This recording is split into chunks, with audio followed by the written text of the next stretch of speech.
बिहार ऐसा एग्ज़ाम जो 26 दिसंबर को होने वाला है, उसमें 17 से 18 नंबर हम लोगों को सिक्योर करने के लिए 17 से 18 मार्क्स सिक्योर करने के लिए जो है सो यह वीडियो है और बिल्कुल सही है वीडियो। आपने बिल्कुल सही थंबनेल देखा है। देखते हैं कैसे यह नंबर हम लोग प्राप्त कर सकते हैं। 17 से 18 नंबर क्या पढ़कर इतने ही दिनों में क्या ऐसा पढ़ लेंगे कि 17 से 18 नंबर जो है सो हम लोगों को मिल जाएगा। ठीक है, एकदम सही वीडियो है, आप सही जगह पे आए हैं। चलिए ठीक है, बढ़ते हैं आगे की तरफ। आप सब तो सिलेबस जानते ही होंगे, बहुत अच्छे से पता है हमको भी कि आप लोग बहुत अच्छे से सिलेबस जानते होंगे। उसी सिलेबस का एक पार्ट है हिस्ट्री, जो कि बहुत ही इम्पोर्टेंट सेक्शन है।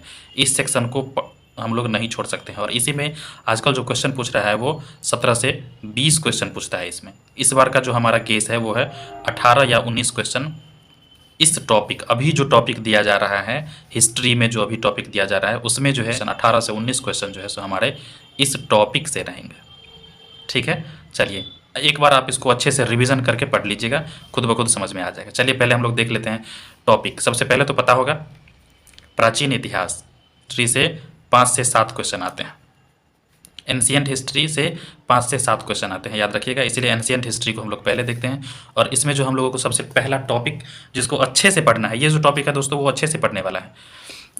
ये जो सबसे पहला टॉपिक है हम लोगों का इतिहास का स्रोत, ये बहुत अच्छे से पढ़ना है, इसको अच्छे से पढ़ना है क्योंकि इससे 2 क्वेश्चन रहता है। सिंधु सभ्यता से 1 क्वेश्चन फिक्स है, रहता ही है और इसीलिए इसको आप अच्छे से पढ़ेंगे। ठीक है, वैदिक सभ्यता हो गया। महाजनपद से जो है सो 1 क्वेश्चन फिक्स है, रहेगा ही। महाजनपद से 1 क्वेश्चन फिक्स है, रहेगा ही। और ये दोनों से जैन धर्म, बौद्ध धर्म, ये दोनों मिलाकर 2 क्वेश्चन रहेगा। इस बार के बिहार दरोगा में ये दोनों क्वेश्चन जो है जैन धर्म और बौद्ध धर्म से 2 क्वेश्चन रहेगा। वैष्णव धर्म से कम रहेगा, अगर 2 शिफ्ट में एग्जाम होगा तो जिसमें ये नहीं रहेगा उसमें इससे रहेगा। बौद्ध धर्म तो फिक्स है, दोनों में रहेगा। लेकिन हम लोगों को पढ़ना तीनों है, जैन धर्म, बौद्ध धर्म और वैष्णव धर्म, तीनों पढ़ना है। ठीक है, वैष्णव धर्म में भी कुछ कुछ बॉक्स जो बना के दिया हुआ है वो बहुत ज़रूरी है और उसको ज़रूर पढ़ेंगे हम लोग। उसके बाद मौर्य वंश, शुंग वंश, कुषाण वंश, गुप्त वंश, हर्षवर्धन, ये सब जो है एकदम मोस्ट इंपॉर्टेंट क्वेश्चन है, मोस्ट इंपॉर्टेंट क्वेश्चन है, आएगा ही आएगा। और इसमें जो है सो 2 क्वेश्चन फिक्स रहता है। मौर्य वंश, शुंग वंश, कुषाण वंश, गुप्त वंश, हर्षवर्धन, इस सब से मिलाकर 2 क्वेश्चन फिक्स रहता है, इसीलिए हम लोग इसको जरूर पढ़ेंगे। मौर्य वंश, शुंग वंश, कुषाण वंश, गुप्त वंश, हर्षवर्धन वंश। और दक्षिण भारत का वंश, इससे भी 1 क्वेश्चन फिक्स रहेगा।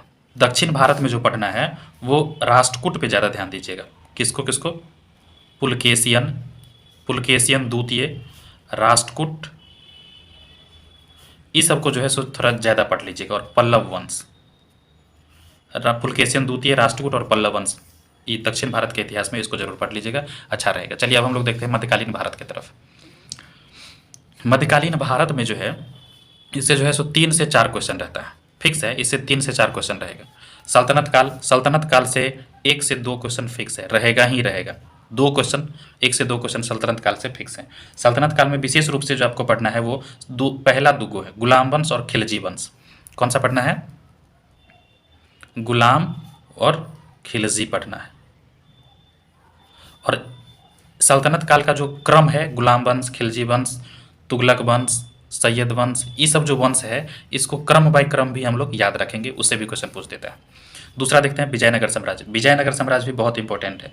विजयनगर साम्राज्य में ही एक कॉलम बना के दिया हुआ है, इस तरह से कॉलम बना के दिया हुआ है, उसी में विदेशी यात्री और भारत में जो किसके शासनकाल में आया और कब आया, वो बहुत ही इंपॉर्टेंट है, वेरी वेरी इंपॉर्टेंट है। वो विदेशी यात्री किसके काल में आया भारत और कौन से ईस्वी में आया, ये जरूर पढ़ लीजिएगा। ये विजयनगर साम्राज्य में दिया हुआ है, इससे भी 1 क्वेश्चन इससे जरूर रहेगा। सूफी आंदोलन, भक्ति आंदोलन, इससे भी 1 क्वेश्चन जरूर रहेगा। मुगल साम्राज्य से भी 1 या 2 क्वेश्चन रहेगा। मुगल साम्राज्य से भी 1 या 2 क्वेश्चन रहेगा। मराठा से भी क्वेश्चन रहता है, इस शिफ्ट में नहीं तो दूसरे शिफ्ट में जरूर रहेगा, लेकिन मराठा से भी क्वेश्चन रहेगा।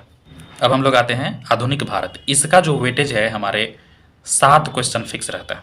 आधुनिक भारत से मिनिमम 7 क्वेश्चन फिक्स रहता है।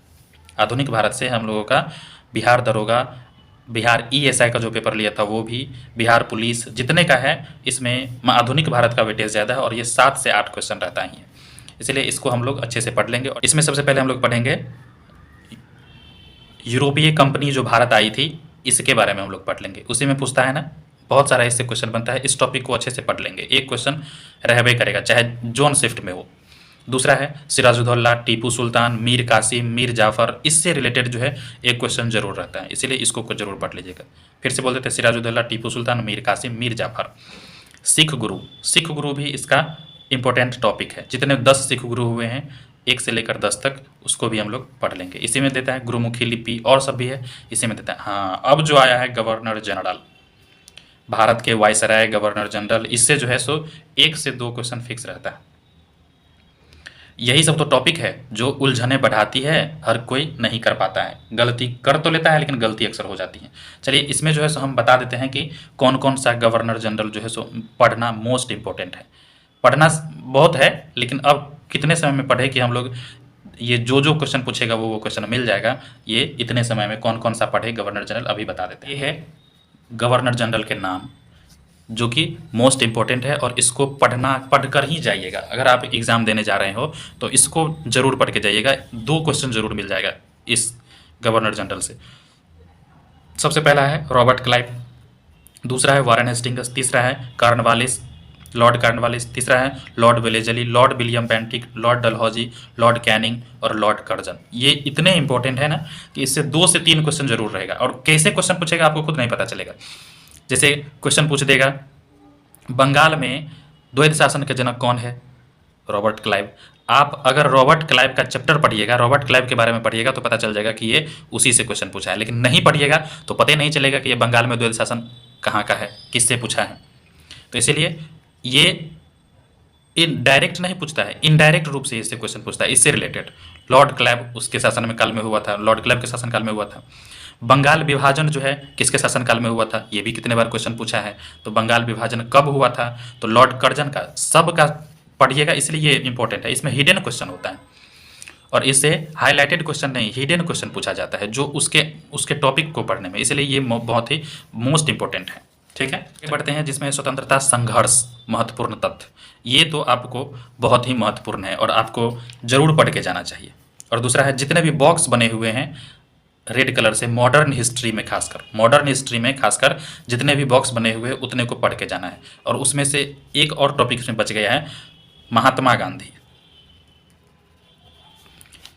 महात्मा गांधी के बारे में आपको जहाँ से जोहों से मिले पढ़ लीजिएगा, उनका पूरा आंदोलन, कब क्या क्या किए थे, कब क्या हुआ था, सब पढ़ लीजिएगा।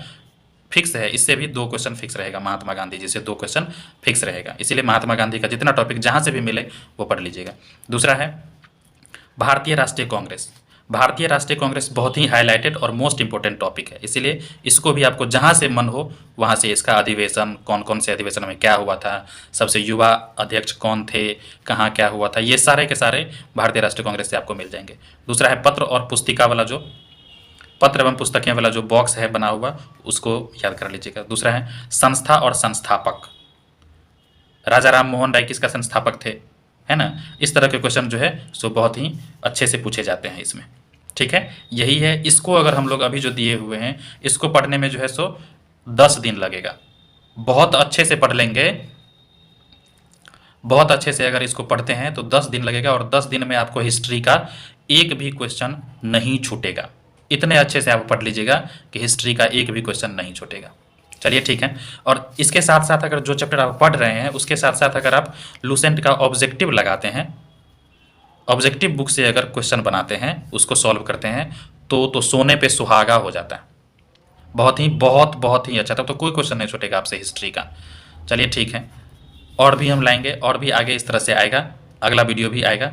इसके लिए आप चैनल सब्सक्राइब कर लीजिए, लाइक कर दीजिए, ठीक है। और अगला और वीडियो आएगा, उसका नोटिफिकेशन इसी तरह से डिटेल जानकारी के लिए, इसी तरह से नोटिफिकेशन प्राप्त करने के लिए बेल आइकन दबा दीजिए। Thank you.